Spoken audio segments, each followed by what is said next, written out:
Her får I en video om, hvad vi synes, der skal være bedre på skolen. Stakkels elever må stå i regnen for at få deres mad.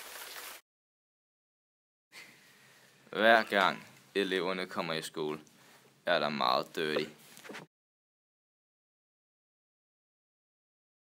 Stakkels store elever på Munkekærskolen har intet wifi. Og de har ikke et sted for dem selv. Stakkels elever skal stå i kø for at gå på toilettet.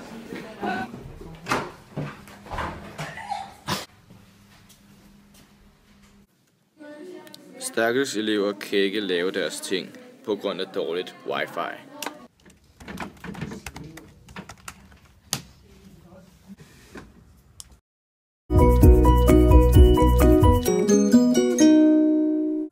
Vil I beholde den her legeplads? Nej.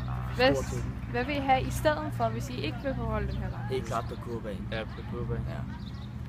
Det vil være meget sjovt. Ja. Hvor stor skal kurbanen så cirka være? Jeg tror samme størrelse. Ja, samme størrelse. Det vil være fint. Tror du, de små vil synes om den her legeplads? De er her altid. Altså, de er her som altid. Hvad så, hvis man rykker legepladsen hen til de små? Ja, de har meget andet. Sjovt.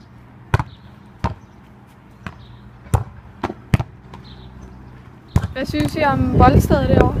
Altså, vi vil godt have noget andet. Ja, vi vil godt have noget nyt. Hvad skulle det så være, hvis det skulle være noget nyt? Det kunne være noget overdækning, måske. Ja, noget bænk eller møkser. Hvad med kurven? Den er det lige meget, fordi der er også noget derovre. Der er ikke nogen, der bruger den der også. Hvis du gerne vil hjælpe eleverne på Munkekærskolen med at være mere udenfor og lave flere lektier, så vælg vores video.